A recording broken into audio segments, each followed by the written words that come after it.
And Mike took his infamous break from basketball, leaving the door wide open for Shaq to take over the NBA. Just one season into the league, Shaq and the rest of the world were taken by surprise when a prime Michael Jordan retired from basketball. And with Jordan busy playing baseball, Shaq asserted himself as the most dominant player on the planet. Jordan leaving the game was the best thing that could ever have happened for a young Shaquille O'Neal. At this point, the Magic had established themselves as the best team in the East behind their young dynamic duo in Shaq and Penny. Each game getting one step closer to the seemingly inevitable fact that Shaquille O'Neal was going to be the face of the NBA for the foreseeable future. In the next 2 seasons, Shaq had turned a failing franchise into an NBA powerhouse. From 21 wins to 57 wins in just 3 seasons, topping the East in 1995.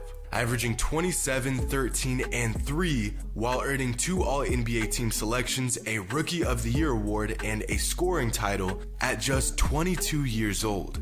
This was his time. He had the team, he had the talent, and Mike had vacated his number 1 spot. How could you possibly stop a 7-foot 1-inch, 300-pound freak of nature? You wanted to get away from the media. They had no more challenges. Less than 2 years, you're back.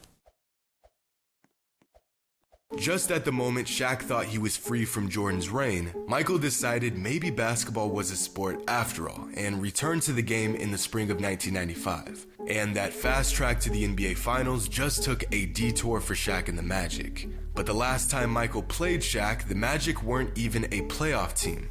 Now, just 2 seasons later, they were the best team in the East and had all the ingredients for a future dynasty. Meanwhile, the Bulls were recovering from their Jordanless year, and for the first time since the 80s, the Bulls didn't look like the obvious favorite.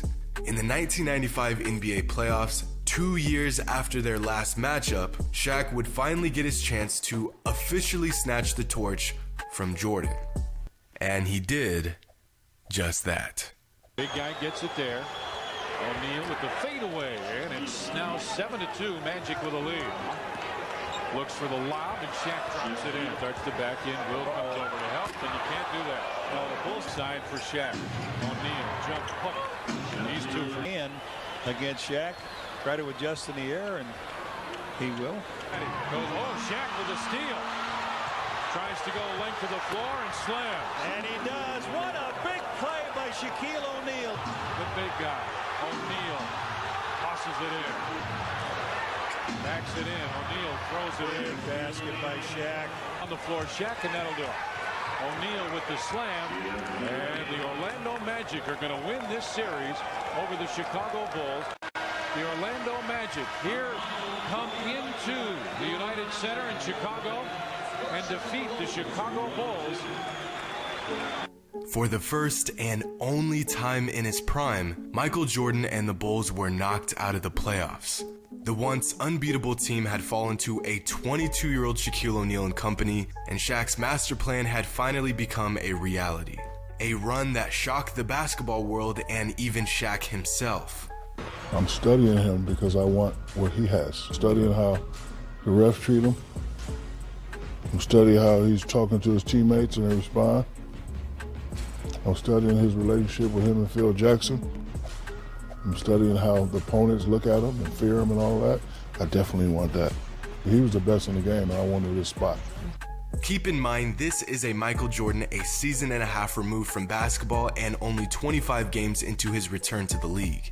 A 32-year-old MJ who hadn't quite gotten his touch back and was still adjusting to the hardwood, and he's putting up 31 and 7 a game on one of the best teams in the league. But none of that mattered to Shaq because in just his 3rd season, he became the only man to ever knock off Michael Jordan in his prime. The kid that wanted to be Jordan had beaten Jordan. And it would be nice and fitting if the story ended right here. A young Shaquille O'Neal dragging a once terrible team to their biggest playoff success in the organization's existence, slaying the once unbeatable monster in Chicago. But if there's one thing we've learned about basketball in the 90s, Michael Jordan always gets the last laugh. Following their defeat to the Magic, Michael Jordan and the Bulls went on their 1996 revenge tour, absolutely bullying their way through the entire league, breaking multiple NBA records and winning the most games in a single season at the time. A reminder to the NBA that Michael Jordan and his squad were still the best basketball team on the planet. But behind this return to glory, an underlying motive for their success was driving Jordan to get back to that rare moment of failure in the previous season, to get revenge on the only man to beat him while he was on top. Following a regular season where the Bulls won 2 of 3 matchups against the Magic, once again, Jordan and Shaq were set to face off in the playoffs, this time in the conference finals to decide who would go on to fight for a championship. Shaq thought it was his time, but Mike had to remind the Diesel that his time was up. Michael has seen his teammates rise to the occasion, playing with the fire and determination that is the Bulls 1 win away from a trip to the finals. But one giant roadblock still stands in the way. お前はもう死んでいる。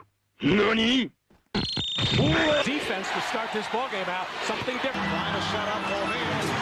God is guarding Michael Jordan, who shoots Luko and Bushler. Michael posting up Bowie. And Jordan with the rebound. Bowie with the rebound. Stolen by O'Neal with Jordan. Gone by in the third. Nice move by Utah. Jordan doesn't get an opportunity here. There's the hard spin. Yeah. Anyway, gave him the middle. Jordan operating against Bowie. Yes. Jordan to the fade at 6. Jordan getting trailed most of the way. Jordan. Chicago. Jordan for 3. Michael Jordan with the pull-up. Yes.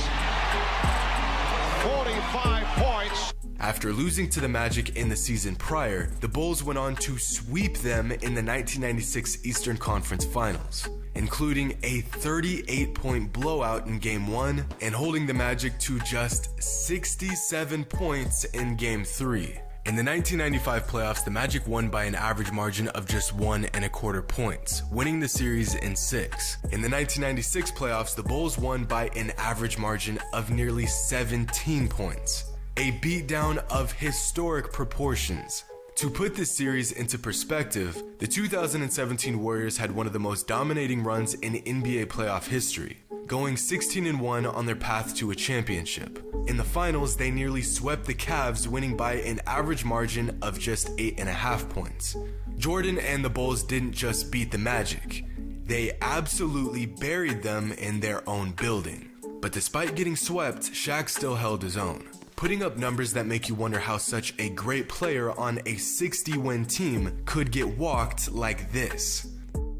Oh, yeah. They were playing the best player to ever touch a basketball on the best team in league history. But Jordan's beatdown on Shaq doesn't end there. See, from 1992 to 1996, the Orlando Magic were quickly becoming one of the best teams in the league, getting better every single season. They had a prime Shaq, a prime Penny Hardaway, a borderline all-star in Nick Anderson, and a 3-time champion in Horace Grant. The most lethal offense in the NBA, and they were fresh off of a finals appearance. They had all the tools to make a run at a championship for several seasons. But, of course, this never happened. Despite finding success in Orlando, Shaq took his talents to LA, and, of course, the rest is history. But one of the biggest what-ifs of 90s NBA is the Shaq and Penny duo. The idea of Shaquille O'Neal taking a new, underwhelming franchise to the promised land and rising up as the new face of the league. Now, there are several reasons as to why Shaq left the Magic, but one that is rarely addressed was his virtually unspoken rivalry with Michael Jordan. Was Shaq dodging Michael Jordan? Well, I wouldn't go that far. But the Diesel was, without a doubt, shaken up by MJ and the Bulls. His ego was hurt, and he knew that as long as he was in the East, and as long as Jordan was playing basketball, he would never be the guy. But in hindsight, Shaquille O'Neal's shortcomings at the hands of Michael Jordan were actually a blessing in disguise for his career. Because after going toe-to-toe with MJ, every other player, every other team was, in Shaq's words, barbecue chicken. Mike is the guy that taught me how to go to the next level. Walking off the court, Mike grabs me and says, before you succeed, you must first learn to fail. And that helped me out when I made the move to LA and kept failing, and came to the point where we got to win.